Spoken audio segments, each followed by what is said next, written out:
Anything scandalous happened this year? Okay, I didn't fully hear it. You tell me, what was it? They were supposed to like one of their pastors were supposed to come to campus, but then some orgs we tore them out. Wait, so who was supposed to come? Oh, Turning Point USA? Why did Charlie Kirk cancel?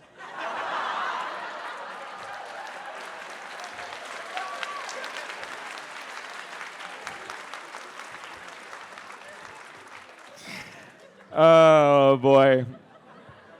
So Turning Point was supposed to come here because they heard it was the most diverse college in all of Illinois. And so you heard, I mean, are there, what was that? They announced it. But also Charlie Kirk's sister is associated with the school. Charlie, I didn't even know Charlie Kirk had a sister. Oh my God. Allegedly. Wait, is that a conspiracy too? Did he have a sister? Was she the shooter? Who knows? Tune into the next episode of Candace Owens gets to the bottom of it. Wait, okay, so Turning Point announced that they were gonna come here. And let me just ask this, and I know that sometimes I can have a biased view of what a school's like because the people who show up to my shows all just came out of the closet together. And so is there an audience for that at the school at all? A little bit. 10 people. You're keeping a list. Quite. That's good. A little bit Nazi-like, to be honest with you. There's 10 people whose views don't concur with ours. They have what? Who? Turning Point USA? Or UIC account. They have an account specifically for the college? Okay, what is this handle? Let me look this shit up right now. That is very funny. Turning Point USA and UIC. Turning Point. It's on Instagram?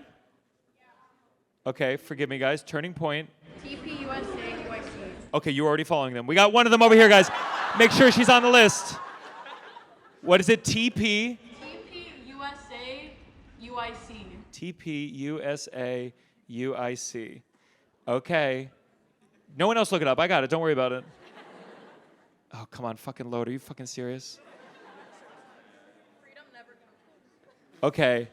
Oh, wow. Here's them advertising the Kid Rock halftime show to you guys. Wow. I think their marketing has really fallen off. Okay, who's following them? Let's see if any of them are here.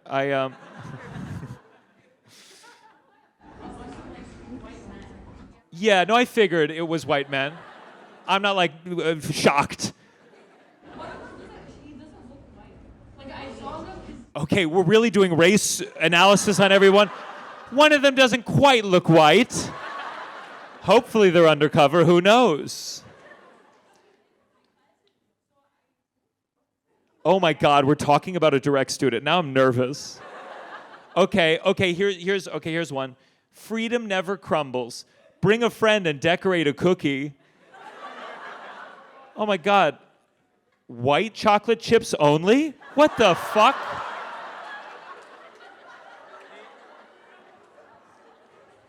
But one of them looks only sort of white now that you mention it. Some chocolate got in there. What the fuck? They were tabling in the student center here. I'm a part of an organization that's like anti-imperialist, and they put us right next to Turning Point USA. Oh. Wait, so they had two tables. Yeah. They said, let's get Turning Point USA, and what is the anti-imperialist club called? Anak Bayan. It's a Filipino organization that advocates for a lot of issues that are going on in the Philippines. No, yeah, I know. So it was we had like a mini war between the USA and Philippines right here. And did you have more people at your table, or was it close? Turning Point USA doesn't have students. They don't have students. The people who run it are people who aren't from UIC. I see. Are they like older? Yeah. Oh, that's creepy as fuck. They had a little board up that was like, do you think the country is heading in the right direction? With like tally marks of yes and no. What was the final tally? Was it 10? Is that how we got to this number over here? That's good. So you had a good scandal. Any other things from this year you remember? Anything go wrong? What happened? I don't know if it was this year or last year. This year or last year? Something? They found a head in a box. They found a head in a box, and you started with Turning Point USA? Wait, what? It was a block and a half from your apartment. Okay. And where were you the night before? It is my dream to solve a crime via crowd work. I want you to know that. Wait, they found a head, and does anyone what whose head was it? It was like one that they had donated to science. Oh, it was a head being donated to science.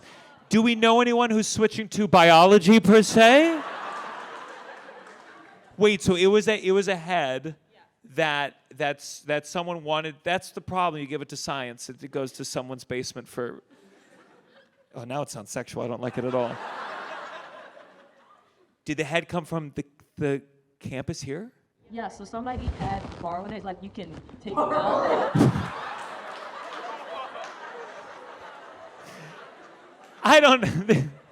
There's no such thing as borrowing a head, I think. So someone borrowed. Like, where are the heads kept on campus? It's like in like a research area from like SELE. SELE. Okay, hold on. We got some discrepancies. What? It's the guy who did it over here. I want to hear from him. What was it?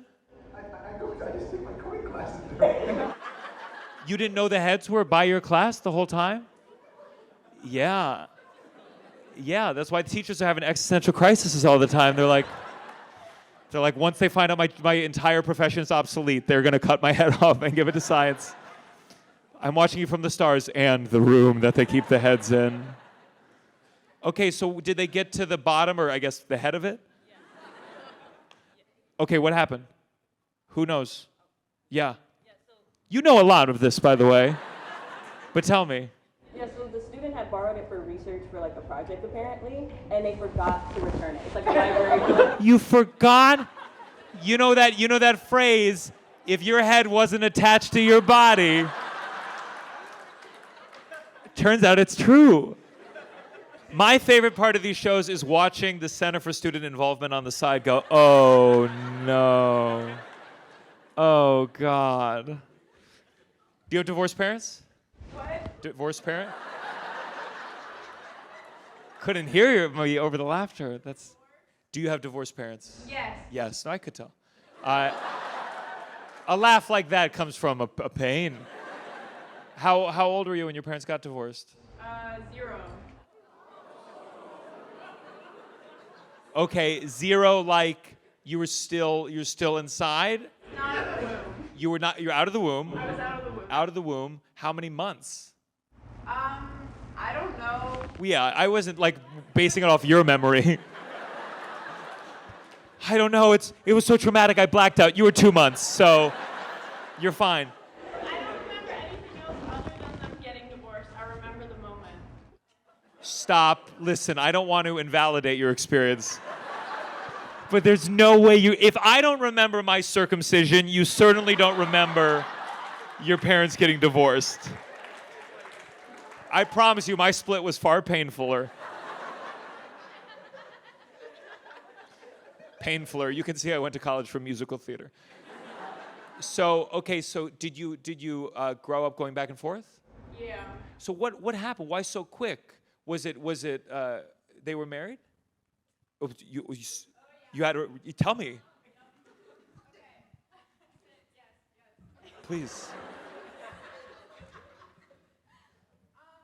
My dad was jealous that my mom was paying more attention to me. Oh my God. So it was your fault.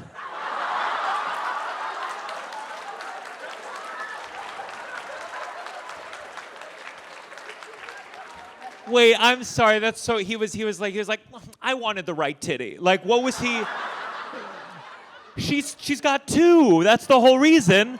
So you have baby and husband on the other. Really, that's what he said? Well, yeah, that was what led him to cheat. Oh. I'll get my right titty elsewhere. Okay. So let me ask you this: Who told you this? Like, did your mom tell you this? Oh yeah. Okay. Did he ever like give his side of the story? Special guest tonight, actually.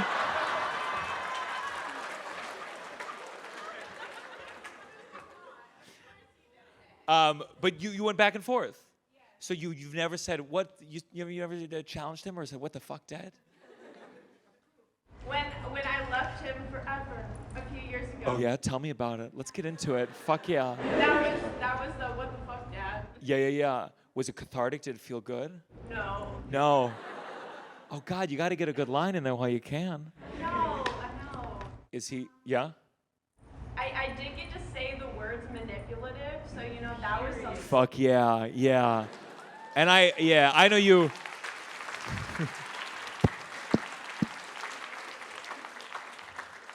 I know you said the fuck out of that word. You gave a Meryl Streep like fucking manipulative. Are there any theater majors here?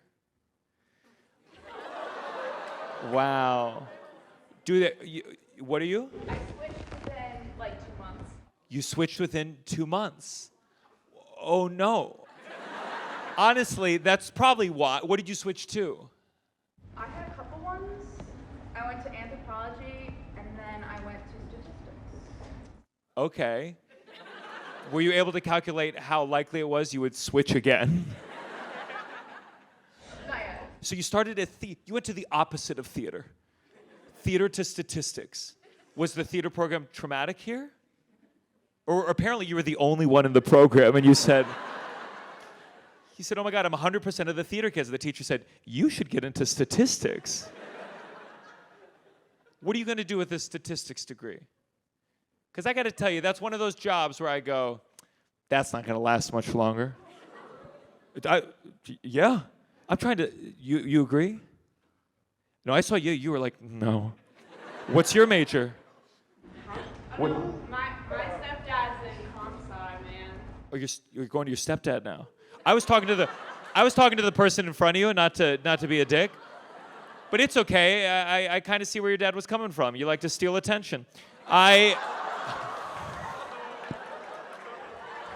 just joking. That was manipulative.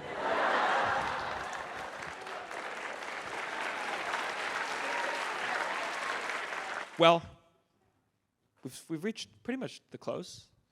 But does anyone have, I live with a college show. Sometimes I go, does anyone have any questions they want to ask?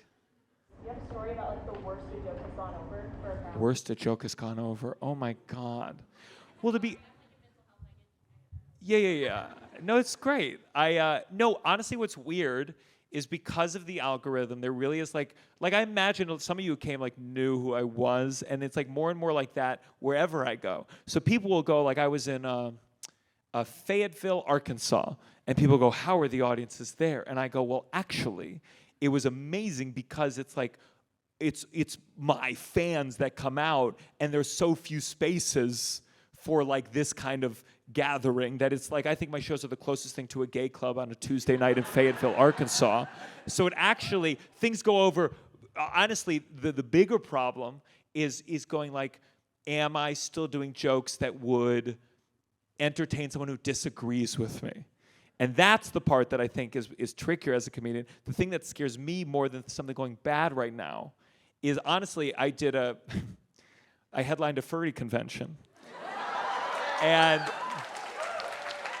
yeah. And I remember I had a joke, and it wasn't even about Charlie Kirk. But it started about when Charlie Kirk got shot. And at this furry convention, very curated audience, there was this like insane applause. And it was like one of those things where I was like, oh, I want to write the Charlie Kirk joke that Erica Kirk would have to stifle a laugh at.